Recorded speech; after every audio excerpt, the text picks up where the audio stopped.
saya, bukan Kristen lahir, saya seorang murtadin, saya lahir di keluarga Islam 100%. Jadi saat ini di keluarga saya, baru saya yang menjadi pengikut Kristus. Haleluya. Dan itu saya merasa bersyukur dan saya percaya firman Tuhan, saat orang diselamatkan maka seluruh keluarganya juga diselamatkan. Saya percaya tinggal tunggu waktunya Tuhan aja. Ya oke, dia bilang, "Itu gereja." Hah, gereja kok di mall sih gitu kan ya. Karena kan biasanya kita tahu setiap orang ibadah pasti punya rumah ibadah masing-masing, kayak Islam di musola atau masjid gitu, dan Kristen di gereja gitu kan, dan lain-lain. Nah jadi kebetulan itu hari Minggu dan saya tahu dia belum ibadah, jadi saya ajak dia untuk masuk ke dalam gitu. Karena satu sisi saya penasaran gitu, apa sih yang diajarin di dalam gereja gitu, dan satu sisi lain saya pengen buktiin gitu. Bener nggak ya doktrin yang saya terima selama ini kalau di dalam itu ada misionaris-misionaris yang memang bertujuan untuk kristenisasi seperti itu.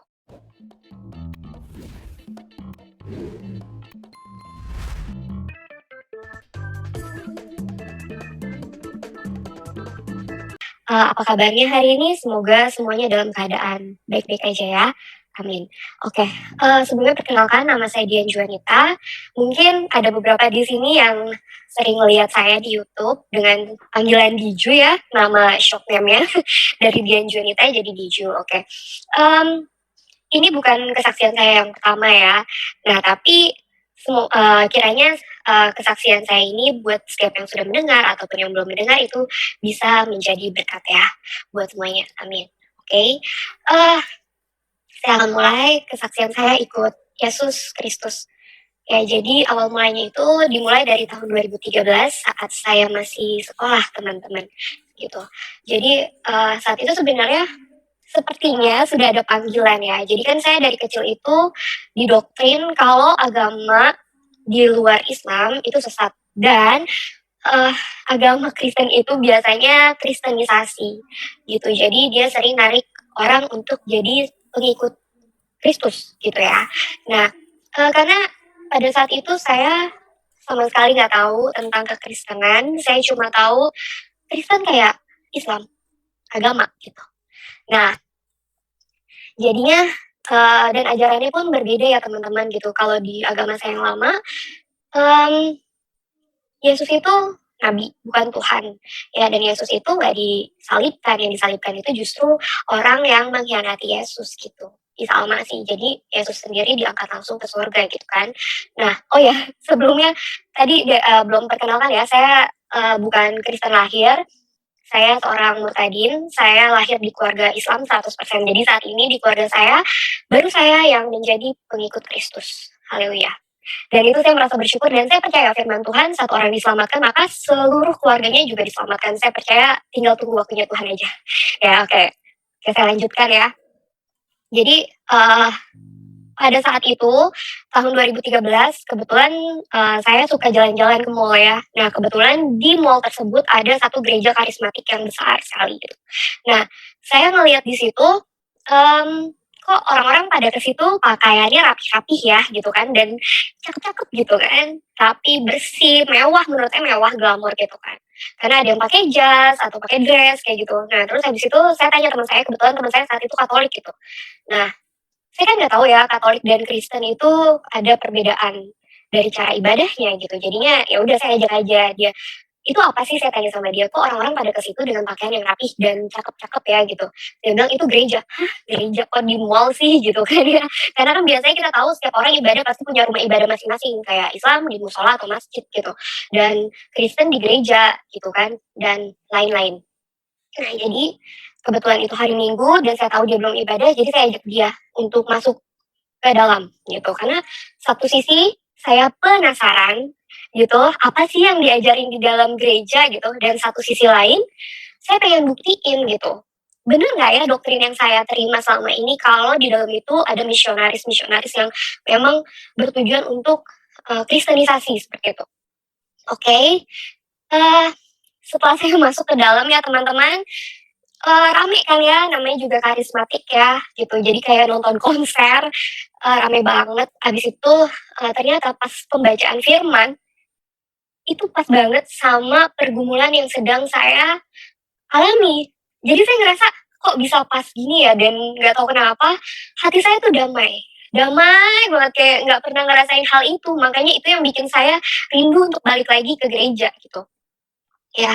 Nah terus habis itu teman-teman, selesai gereja ternyata saya mikir, dikasih selembaran gitu kan, terus dia ada kayak misionaris-misionaris gitu, saya masih bertanya-tanya nih maksudnya misionaris di sini apa ya gitu kan. Nah terus tapi saya, cuma abaikan gitu aja gitu, jadinya cuma baca, "Oh ya nanti juga gue paham," gitu. Nah habis itu, saya mikirin karena firman yang tadi disampaikan sama pengkhotbahnya itu masuk ke dalam pergumulan saya dan itu membuat saya damai sejahtera gitu. Nah akhirnya saya jadi rindu kan, saya ajak teman saya lagi minggu depannya untuk ke gereja, saya ajak lagi minggu depannya, saya ajak lagi gitu. Jadinya dia sampai bilang, "Kok yang rajin malah lu ya dibanding gue?" Kayak gitu. Padahal yang agamanya, Kristen bukan saya, gitu. Habis itu, mmm, akhirnya, mmm, ada teman saya bilang, "Lu mau nggak sih ikut ke gereja gue gitu, kita ikut kelas pemulihan," gitu kan. Karena kan kita nggak tahu pola asuh dan segala macamnya gitu. Karena saya ngerasa ada yang salah dengan cara didik orang tua saya gitu, atau saya takut saya ada sakit gitu yang memang, apa ya, nggak tahu kenapa ya, saya emang dari dulu kayaknya interest sama segala sesuatu yang berhubungan sama psikologis, mental health kayak gitu. Jadinya saya ngerasa, wah boleh nih sekalian saya belajar gitu kan. Pemulihan adalah keterbukaan adalah awal pemulihan kan, jadi saya belajar untuk mungkin selama ini saya, tertutup gitu, jadinya saya mau tahu sih ajarannya seperti apa. Nah, singkat cerita pas kelas pemulihan tersebut, diinfoin teman-teman kalau selesai kelas akan ada baptisan lahir baru. Nah, di situ saya langsung, "Loh, lahir baru? Oke jadi Kristen." Nah, suaminya teman saya tanya sama saya gitu, dia bilang gini, "Ju, kalau misalnya orang rumah lu tahu ya, terus habis itu lu jelek-jelek nih ya," kata dia, "ketemu jodoh di gereja gitu.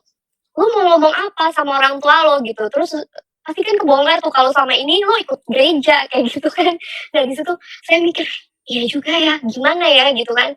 Kayak, aduh harus gimana ya? Saat itu pun saya belum mengenal Kristus, saya belum mengenal kekristenan dengan benar. Saya ke gereja karena saya ngerasa saya punya damai sejahtera di sana dan kayak saya tenang dan saya nyaman di dalam sana gitu. Makanya saya selalu pergi ke sana gitu. Nah akhirnya, eee, singkat cerita setelah prakelas itu saya jadi takut buat pergi ke gereja. Jadi saya nggak pernah lagi ke gereja, teman-teman, karena saya sangat-sangat takut. Karena saat itu kejadian, pernah saya kan deket sama seorang yang emang bukan muslim ya, gitu. Terus papa saya sakit.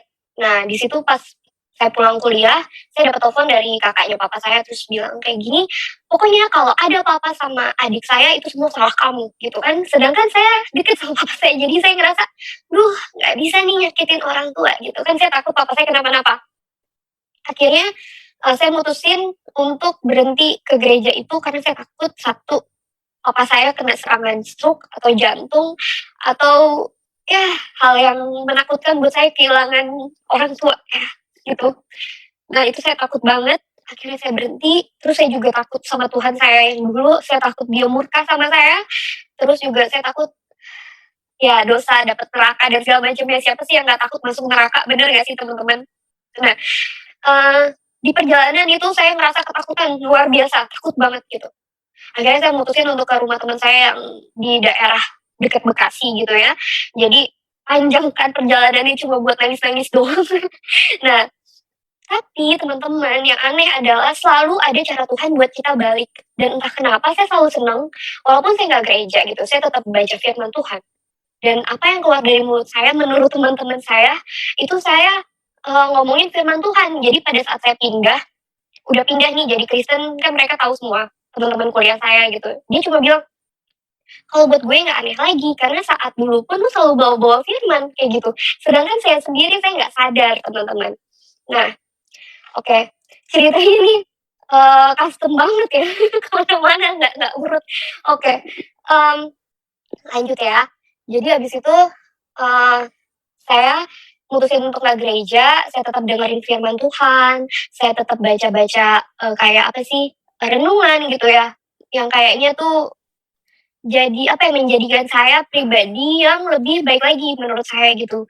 Saya belajar banyak deh, pokoknya firman Tuhan memang nyata gitu teman-teman, memang hidup di dalam setiap kita yang baca, karena ada tertulis kan ternyata firman Tuhan tuh yang kita baca nggak pergi dengan sia-sia gitu. Nah, pasti ada yang tertinggal. Nah, terus habis itu, mmm, oke saya nafas dulu ya. Oke. Iya, iya. Minum dulu nggak apa-apa. Nggak, ini santai ya Pak Franky Ya, ya. santai aja. Relax, ya. Oke. Nah, singkat cerita akhirnya saya pakai kerudung sempat di tahun 2018.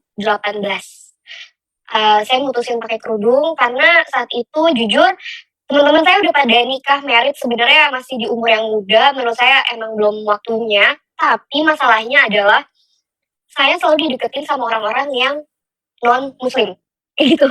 Kan jadinya susah ya, gitu kalau untuk bersatu karena beda iman gitu kan ya. Nah makanya saya cerita sama teman saya, terus teman saya bilang, "Ya udah pakai kerudung aja," gitu. Karena saya adalah tipe orang yang nggak akan pakai sesuatu yang aturan agama gitu ya, saat memang saya ngerasa saya belum siap dan saya belum benar-benar, apa ya, bisa melakukan semua peraturan itu gitu. Jadi buat apa kan kalau saya cuma sekedar pakai, tapi saya nggak taat. Nah itu saya nggak mau gitu kan. Akhirnya ya udah saya tahu hukumnya seperti apa wanita di sana harus pakai hijab gitu ya. Karena kalau misalnya kita nggak pakai kerudung gitu, kita buka-buka aurat itu nanti orang tua kita yang dapat siksaan di neraka gitu. Karena tidak mengajarkan anak perempuannya dengan baik.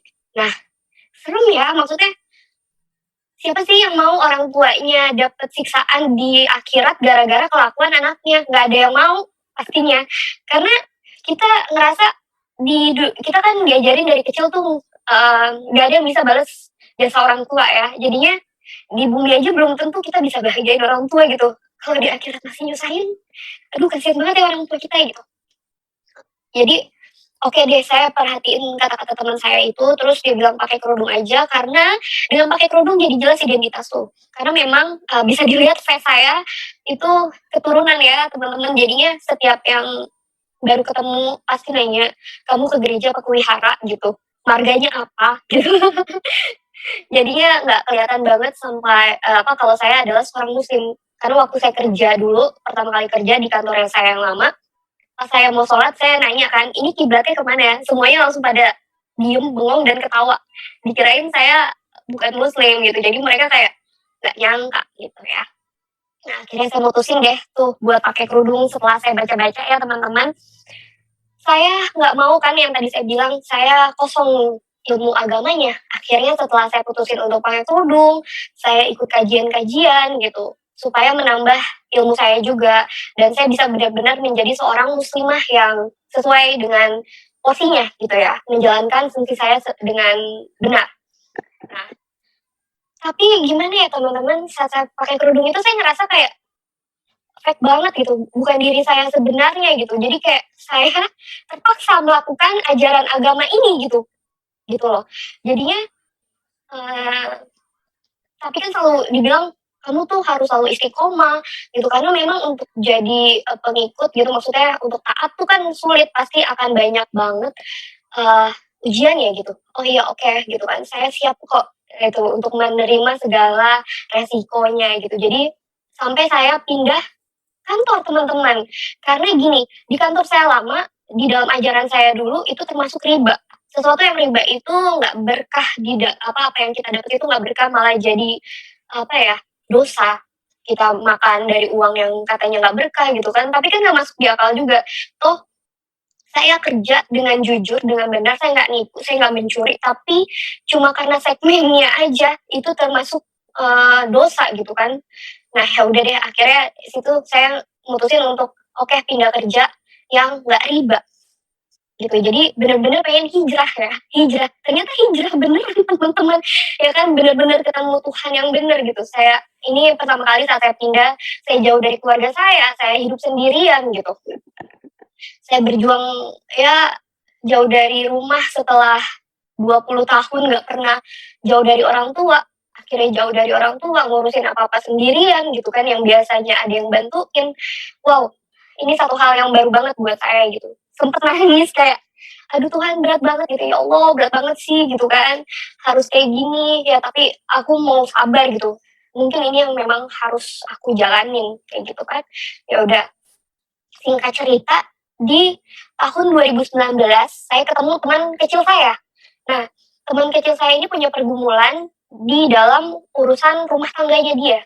Nah, akhirnya gimana ya, karena setiap orang yang cerita ke saya, yang saya ingat itu adalah firman Tuhan, gitu. Jadi, saya kuatin dia dengan firman, terus juga akhirnya saya ajak dia ke gereja, akhirnya saya juga jadi ikut gereja, teman-teman. Dan, itu saya masih pakai kerudung. Akhirnya pas gereja itu saya lepas kerudung dulu, baru saya ikut ibadah, gitu.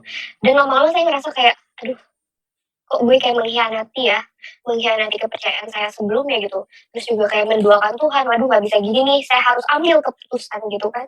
Itu galau banget ya teman-teman. Saya ngerasa kayak nggak bisa setengah-setengah gitu. Akhirnya saya bilang ke mama saya chat gitu kan, cuma pertanyaan aja, "Mam, kalau misalnya aku pindah agama gimana?" Gitu kan. Udahlah langsung kan kena kena apa sih, omelan gitu ya. Terus ya udah aku cuma diem dan cuma bisa nangis doang gitu ya teman-teman, selama perjalanan pulang. Jadi saya setiap Sabtu Minggu pulang ke rumah terus balik lagi ke tempat saya kerja gitu. Nah itu cuma bisa nangis doang sepanjang perjalanan, tapi itu jadi pergumulan ya buat saya teman-teman. Dan pada akhirnya, saya mutusin, untuk ikut Yesus itu gara-gara di akhir 2019, dari awal bulan Desember itu, saya kayak orang nggak punya harapan, gitu. Depresi. Setiap jam 2 pagi saya kebangun dan cuma bisa nangis yang cuma ngerasa sendirian banget, kayak nggak ada seseorang yang nemenin saya berjuang sendirian. Padahal kayak punya masalah yang berat banget gitu. Padahal saya nggak ada masalah di kantor, saya nggak ada masalah di rumah, saya nggak ada masalah sama siapa-siapa gitu. Hidup saya normal-normal aja, tapi nggak tahu kenapa batin saya ini bener-bener kosong, sepi, kayak udah nggak, apa ya, nggak punya rasa pengen hidup lagi gitu loh, ya kan. Jadi saya cuma bisa bangun setiap jam 2 pagi, cuma bisa nangis sampai tetangga kosan saya bilang, "Gue kira ada kuntilanak," gitu kan, nangis-nangis, taunya elu yang nangis gitu. Ya udah, jadi kadang lucu sendiri kalau inget-inget itu ya. Nah, akhirnya pada tahun 2019 itu pas, bulan Desember, kan pas mau Natal saya masih kerja paginya, saya chat-an sama salah satu teman saya, di kantor pusat, saya kan di cabang ya teman-teman. Nah terus habis itu dia bilang kayak gini sama saya, lu merayain Natal nggak sih?" Gitu kan, dia tanya sama saya. Terus saya bilang sama dia gini, "Aduh nggak tahu ya, gitu, gue sering gereja, gue senang dengerin firman, tapi gue bukan berasal dari orang, dari keluarga yang latar belakangnya Kristen gitu. Gue Muslim," gitu kan. Terus dia tanya lagi sama saya, "Menurut lo, Yesus itu Tuhan bukan?" Dia nanya kayak gitu. Saya cuma bisa bilang, "Waduh saya nggak bisa jawab nih," gitu kan. Karena di agama saya Yesus itu nabi. Cuma nabi gitu, cuma manusia biasa. Jadi, "Sorry ya gue nggak bisa jawab dulu," aku bilang kayak gitu kan. Ya udah, akhirnya, tanggal 24 itu, saya pulang ke rumah sekalian mau balikin adik saya. Karena kondisi saya kan kayak ngerasa sepi gitu, saya ngerasa kayak, kayaknya kalau ada teman saya bakalan lebih baik gitu ya, karena ada yang nemenin. Ternyata nggak ngebantu sama sekali gitu, sama aja ada kosong di sini, gitu kan, ada kosong di hati saya yang kayaknya aduh, nih harus kayak gimana sih kok perasaannya nggak enak banget gitu kan.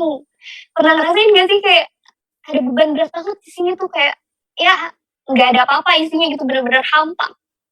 Nah, akhirnya saya balikin adik saya, terus saya, tadinya nggak pengen ke gereja, tapi ada kerinduan saya buat datang ke sana. Gitu, saya nggak punya persiapan apa-apa, saya nggak bawa baju yang bagus gitu ya, cuma baju rumahan aja. Akhirnya, ya udah saya pakai baju yang ada di rumah, yang penting saya ke gereja gitu. Ya udah akhirnya saya ikut Natal, malam Natal itu saya ke gereja dan di situ pertanyaan teman saya kayak dijawab gitu. Yesus itu Immanuel, 100% manusia, 100% Tuhan, dia bersama kita terus gitu. Terus aku kayak, "Wah, oke, ini jawabannya ya." Oke. Terus habis itu, nggak tahu kenapa tiba-tiba saya bilang, "Tuhan, kalau emang Tuhan, maunya aku ikut Tuhan ya udah," gitu. Karena pada saat ibadah itu pengkhotbahnya bilang gini, "Kamu mau kemana lagi sih Nak?" Gitu kan. "Aku udah di sini nungguin kamu, mau ngumpet kemana lagi sih? Kamu ngumpet kemana pun aku tahu. Mau sampai kapan kamu biarin aku nunggu di sini?" Gitu kan. Jadi saya ngerasa ditampar kayak, Itu kata-kata buat saya bukannya gitu ya, Tuhan, kalau emang Tuhan maunya saya ikut Tuhan, ya udah gitu, saya mau ikut Tuhan, tapi yakinin saya gitu, tunjukin saya apa yang harus saya ambil, kayak gitu. Terus habis itu, tapi kenapa saya ya Tuhan, kayaknya saya udah, kayaknya saya udah beribadah dengan baik gitu kan, kenapa kan kalau di orang saya dulu dibilangnya sesat ya dan jadi murtad itu hukumannya neraka, takut banget dong ya, takut banget gitu.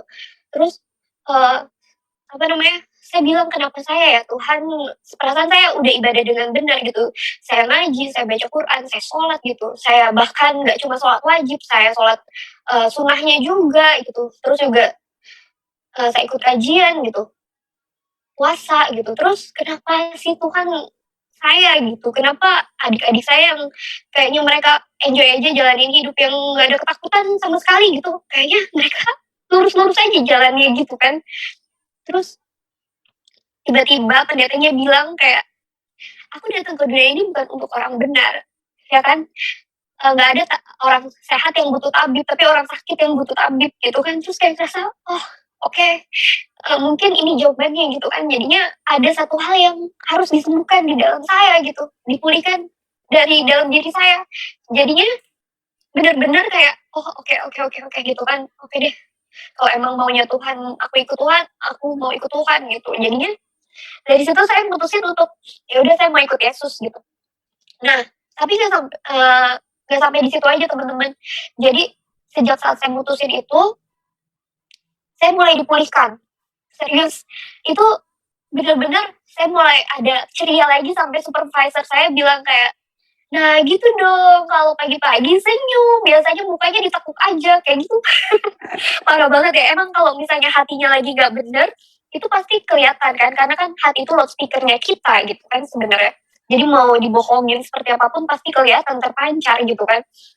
Ya udah, akhirnya, saya mulai dipulihkan, sempet, saya bilang gini, apa namanya, eee, bulan Maret itu saya minta saya dipindahin ke Jakarta sama supervisor saya, tapi ternyata Tuhan nggak kasih karena tiba-tiba ada corona teman-teman, ya.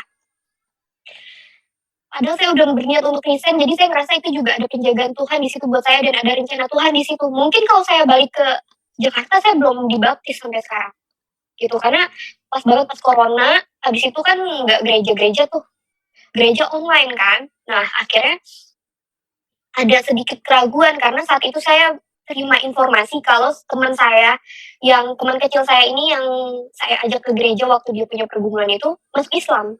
Dan itu ajaib banget memang, kan dia tiba-tiba menjauhi saya tuh di bulan Januari, ya. Terus saya ngerasa bilangnya sama Tuhan, "Tuhan salah saya apa ya?" Gitu kan. Perasaan saya nggak ngapa-ngapain dia, tapi kenapa ya dia tiba-tiba ngejauh gitu kan. Terus nggak tahu itu ada bisikan yang benar-benar bisikan. Dia cuma bilang kayak gini, "Tunggu bulan Maret," gitu. Saya bingung, ada apa bulan Maret yang spesial ya? Kayaknya dia ulang tahun bukan di bulan Maret, dia ulang tahunnya bulan April gitu kan. Kenapa ya? Dan itu ya dong, jadi bulan April benar-benar ibunya telepon saya, dia bilang, "Tolong tante, coba nasehatin abang," gitu kan. Dia masuk Islam jadi mualaf nih, bapaknya udah marah-marah segala macam kayak gitu. Terus aku langsung,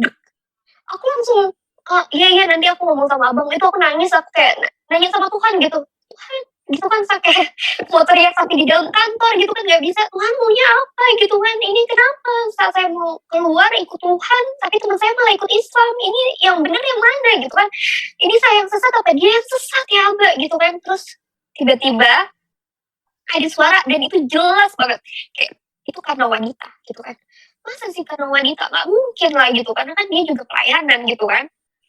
Terus ternyata bulan Juli, oh ya saya ceritain lagi bulan Maret tuh kan jadi ada keraguan. Nah, pas ada keraguan itu, pas ibadah saya bilang sama Tuhan, "Tuhan ampuni," gitu, "kalau misalnya saya masih ragu untuk ikut Tuhan," gitu. "Tapi jika emang ini jalan yang benar dan jalan yang lurus, tolong tunjuki saya gitu, tolong kasih saya tanda." Terus akhirnya Tuhan kasih tanda pas ibadah itu, saya dapat firman yang sama seperti saya tanggal 24 pas mutusin untuk ikut Tuhan Yesus. Itu saya ngerasa diingetin lagi dan diteguhkan. Jadi, oh oke, ini nih berarti jawaban buat saya, tapi gimana saya informasi ke keluarga, gitu. Ya, Nah, eee, akhirnya saya coba konsultasi ke gereja yang tempat saya dibaptis, gitu, saya ceritain dari awal, ke pergumulan saya, akhirnya saya dijanjiin untuk ketemu mereka. Itu pertama saya diinfoin sama, nggak tahu ada bisikan, gimana ya caranya untuk kasih tahu keluarga saya kalau saya punya iman yang beda sama mereka gitu. Karena saya bilang sama kakak rohani saya, "Kak, aku nggak mau dibaptis sampai keluargaku tahu imanku," gitu. "Aku nggak mau bohongin keluarga aku nggak mau," gitu. "Walaupun aku nanti ditolak, walaupun nanti aku dapet, cacian, hinaan, diusir sekalipun, yang penting keluargaku udah tahu imanku," gitu. Ya udah akhirnya itu bener-bener yang ada suara kayak mulai dari adik kamu yang laki-laki gitu. Oke, karena dalam Islam anak laki-laki itu tanggung jawabnya besar. Jadi, kalau misalnya sesuatu terjadi sama orang tua saya putus hubungan dengan saya gitu kan, nggak mau kontak saya. Nah, saya bisa tanya adik saya yang laki-laki ini gitu. Jadinya, apa ya, saya masih bisa cover, misalnya kalau misalnya orang tua saya susah atau apa, saya masih bisa tolong orang tua saya tahu keadaannya mereka seperti apa gitu kan. Nah, akhirnya saya bilang sama adik saya pertamanya ngomel-ngomel, marah-marah gitu kan, "Gue nggak terima kalau lo pindah agama, nggak bisa lah gini gini gini gini gini gini," gitu kan. Terus akhirnya saya bilang gini sama dia, "Gue nggak bisa jelasin dia gimana, ini lo harus alamin sendiri," gitu. Karena ini pengalaman pribadi yang, apa ya, setiap orang pasti beda-beda punya pengalaman pribadi sama Tuhan dan emang dia ada buat hidupku gitu kan. Akhirnya dia bilang, "Oke, kalau emang itu dia jadi keputusan lo, silahkan, tapi, hidup bener gitu kan, lo jangan bikin malu, lo jagalah segala macamnya itu," gitu kan. "Oh ya udah oke, tapi gue tetap jadi kakak lo nggak?" Gitu, "Lo tetap terima gue jadi kakak lo nggak?" Dia bilang, "Ya, mau gimana darah itu kuat," dia bilang kayak gitu. "Oh ya udah oke, thank you, udah memahami dan menerima," gitu. Kayak dari situ aku tanya lagi, "Tuhan, kemana lagi nih?" Gitu kan. Ya udah terus tiba-tiba dibilang, "Ke papa," gitu. Ya oke. Akhirnya saya telepon papa saya, kebetulan papa saya saat itu ada di rumah kakak saya di luar kota, ya, karena papa saya tuh udah umur 70-an ya teman-teman, jadinya dia tuh deket sama saya, sama kakak saya. Jadi kalau ada apa-apa mau cerita kalau nggak ke kakak saya, ke saya. Nah, karena saya belum settle ya, jadi maksudnya masih ngekos gitu-gitu segala macam, jadi dia sekalian lah ke rumah kakak saya ketemu cucu juga kan main ya. Nah, akhirnya, saya telepon papa saya ceritain semuanya, "Pah, aku mau pindah iman," gitu kan. Karena saya baru sadar kalau agama dan keimanan itu beda. Kita bisa beragama Islam tapi belum tentu kita punya iman Islam. Kita bisa beragama Kristen tapi belum tentu iman kita Kristen gitu. Dan saya baru tahu kalau Kristen itu adalah gaya hidup ya. Jadi ya beda kan. Jadi saya bilang saya mau pindah iman Pak gitu kan. Papa saya langsung bilang ini yang papa takutin. Nah itu saya ngerasa kayak papa saya udah tahu dan udah paham nih. Maksudnya udah cium bau-baunya nih anak. Kayaknya bakalan convert gitu kan. Terus, oke papa nggak marah, tapi papa cuma sedih. Papa nggak tahu mau ngomong apa nanti sama orang tua papa gitu kalau papa ketemu di akhirat gitu kan. Sama nenek kamu, sama kakek kamu gitu, kalau cucunya tuh murtad gitu. Terus, ya udah kita omongin nanti, kamu pikirin lagi aja. Selesai dong. Nah, yang paling berat itu saya kasih tahu ke mama saya karena mama saya orangnya keras dan saya nggak tahu eh gimana cara mulainya. Jadi tepat hari Rabu pas malamnya jam 8 itu saya mau ketemu pendeta saya buat, konsultasi lagi masalah kelas baptisan. Di situ tiba-tiba pagi-pagi mama saya bilang, jadi 3 hari berturut-turut mama saya selalu chat saya pagi, "Udah sholat belum? Tahajud, sholat subuh," gitu. Pokoknya ngingetin saya terus gitu. Tiba-tiba saya bilang, "Mama mimpiin kamu nih, mama mimpiin kamu, mama mimpiin kamu," dia bilang kayak gitu. Terus di hari itu, di hari Rabu, eee, apa namanya, mama saya bilang, ngingetin saya sholat kan, terus saya langsung bilang, "Mah, aku mau pindah iman," gitu. Terus mama saya cuma bilang, "Mama udah tahu," gitu kan. Terus dia bilang, "Mama mimpiin kamu," gitu. "Kamu jalan di jembatan, mama panggil-panggil, kamu nggak nengok," gitu. "Mama panggil-panggil kamu nggak nengok, mama kejar, mama peluk, tapi kamu nggak nengok sama sekali," mama aku bilang kayak gitu. "Dan jembatan itu mau patah, di bawahnya itu ada duri." Mamaku bilang kayak gitu kan. Nah, mama serem banget liatnya gitu kan. Terus aku juga jadi takut dong teman-teman, apakah itu artinya aku akan masuk neraka, apakah artinya aku sesat gitu kan. Akhirnya aku ceritalah sama kakak rohaniku gitu, aku bilang, "Kak, tadi mama chat aku," gitu kan, "aku begini begini gini, mama bilang kayak gini, mama mimpiin kayak gini," gitu. Terus kakak rohaniku cuma bilang, "Iya bawa dalam doa ya dek, mama mimpi kayak gitu sebenarnya gini," gitu kan. Jembatan itu identik dengan perpindahan dari satu tempat ke tempat yang lain. Kamu akan berpindah tempat dari iman yang mati ke iman yang hidup, gitu. Kenapa sih jembatannya itu harus patah gitu? Karena iman yang mati dan iman yang hidup itu nggak bisa disatuin, gitu. Terus kenapa ada duri?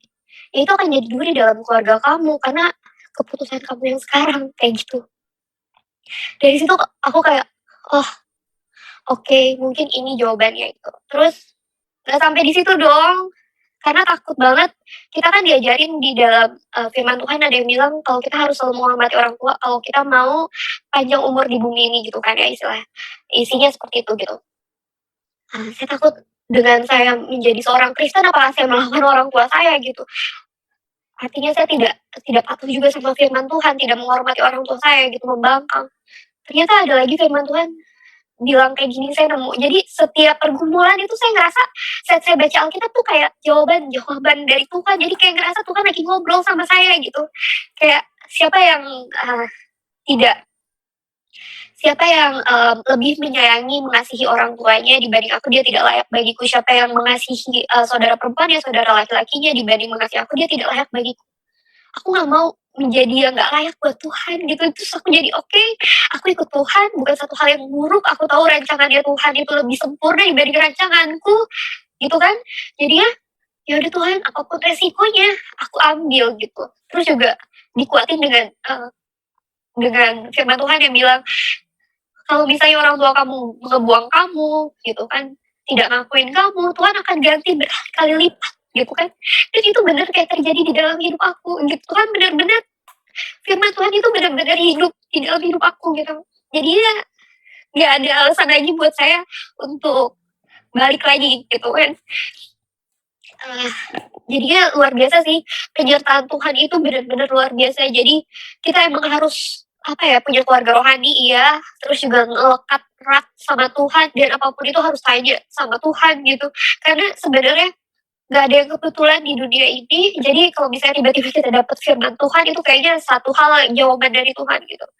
Nah terus juga kenapa sih akhirnya saya mutusin buru-buru gitu untuk baptisan gitu karena saya ingat firman Tuhan yang seperti ini saat Yesus ajak muridnya, dia bilang saya harus apa namanya menguburkan ayah saya dulu atau apa gitu kan. Nah di situ saya ngerasa uh, apa sih namanya hal yang lebih penting maksudnya yang di dunia ini udah punya tugasnya masing-masing gitu. Jadi jangan kalau disuruh ikut Tuhan gitu, udah jangan nanti-nanti. Ayo langsung ikut gitu kan. Nah makanya di situ saya juga merasa, oh berarti saya emang harus ambil keputusan nih. Saya harus ikut Tuhan secepatnya, jangan dinanti-nanti lagi gitu kan. Karena apa ya teman-teman, kita nggak tahu kita hidup sampai kapan dan jangan sampai saat kita benar-benar pulang, kita benar-benar nggak apa ya sia-sia gitu. Nah, sebenarnya saat ikut Kristus itu kayak kembali ke rencana awalnya Tuhan gitu. Yang tadinya kan udah nggak di tracknya nih. Tapi setelah kita ikut Kristus, ya kita benar-benar dibalikin ke rencana Tuhan yang awal lagi gitu. Nah dari situ akhirnya saya ikut kelas baptisan. Dan ya puji Tuhan saya dibaptis tanggal 8 September 2020. Jadi belum 1 tahun ya nanti Independence Day saya di bulan September. Dan ya banyak keajaiban terjadi di dalam hidup saya saat saya ikut Tuhan Yesus gitu. Jadi benar-benar apa ya, setiap firman Tuhan itu benar-benar real terjadi. Saya sempat kena COVID di Oktober 2020.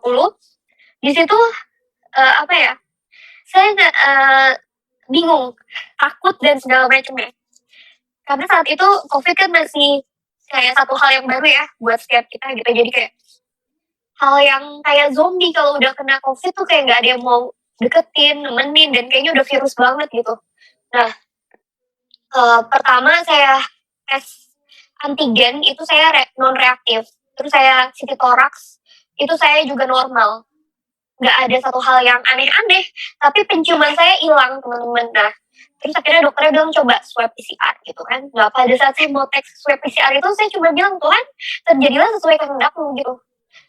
Sebenarnya harapan saya sih negatif ya, tapi ternyata Tuhan berkehendak saya positif. Dan apakah itu hukuman buat saya? Enggak sama sekali gitu, karena segala sesuatu terjadi pasti untuk kebaikan kita ya. Roma 8:28 itu saya baru sadar dan saya baru mengalami itu saat saya kena COVID. Jadi saya bilang saat itu adik saya bilang kapan lu mau pulang gitu. Kenapa emangnya gitu kan? Karena mama mau ngumpulin orang dan lu harus deklarasi di situ bahwa keputusan lo ini gak akan menyeret orang tua nanti di akhirat gitu. Yang jadi berat buat mereka gitu kan. Hukumannya buat mereka jadi gak berat. Nah terus habis itu aku bilang gini, aduh gak tahu kapan gak bisa gitu. Gue positif COVID gitu.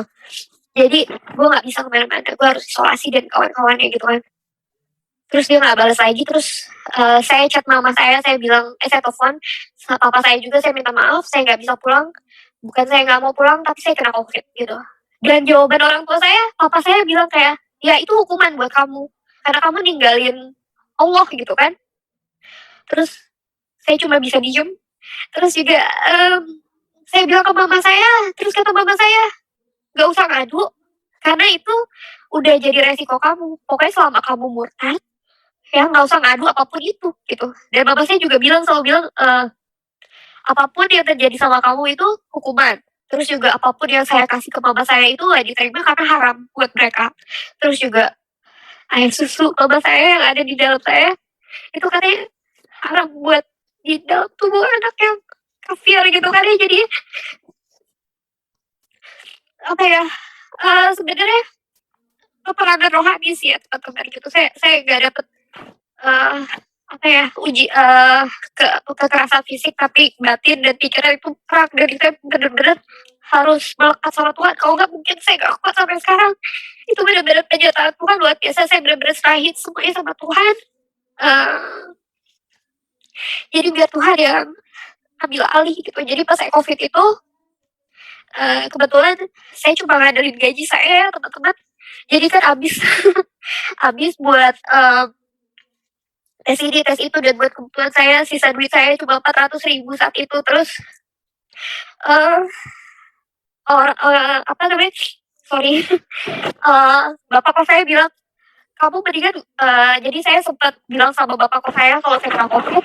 Akhirnya puji Tuhan dari kantor kan pernah sempat ada kerjasama sama puskesmas sekitar.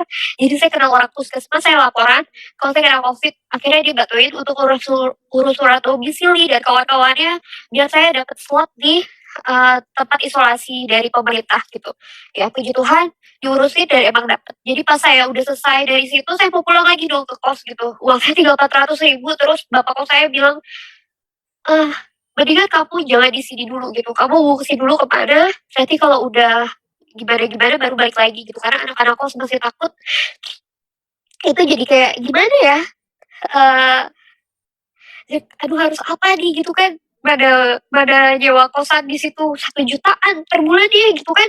Minimal tuh 1.200.000 gitu kan. Duit dari mana gue gitu kan. Kayak ya udah akhirnya di dalam ambulan cuma bilang, bapak please take over gitu kan.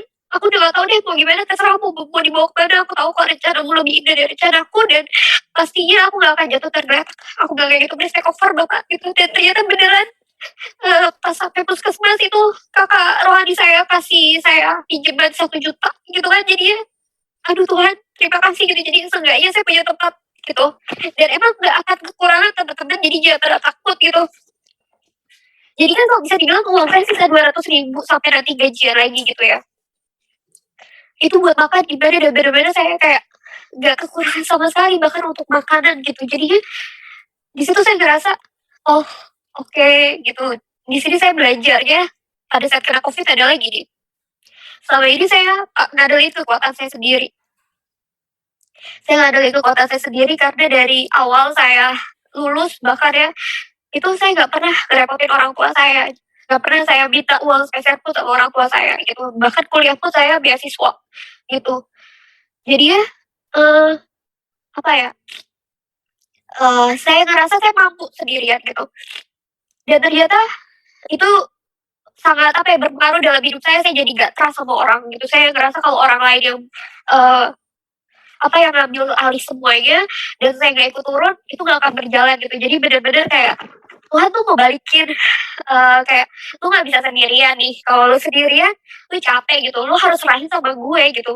Lu lakuin bagian lo dan gue yang akan bertanggung jawab sisanya. Jadi kayak bener-bener mengenal hati bapak lagi kayak gitu kan.